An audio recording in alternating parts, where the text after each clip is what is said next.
आज मी तुम्हाला ना एक सुंदर अशी कविता वाचून दाखवणार आहे, जी माझ्या आईसाठी आहे.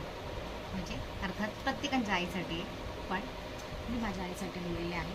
कारण की ह्या सगळ्या गोष्टी आईच्या प्रत्येक कॅटेगरीमध्ये सूट करतात आणि प्रत्येक कॅटेगरीमध्ये बसतात. म्हणून मी कविता स्पेशल माझ्या आईसाठी लिहिलेली आहे.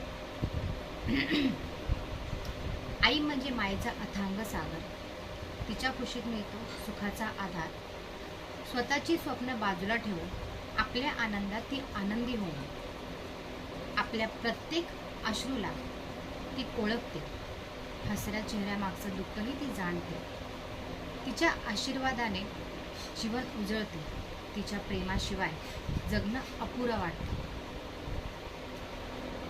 देव दिसत नाही म्हणतात सारी, माझ्यासाठी देव म्हणजे माझी आईच खरी. कशी वाटली नक्की सांगा प्लीज.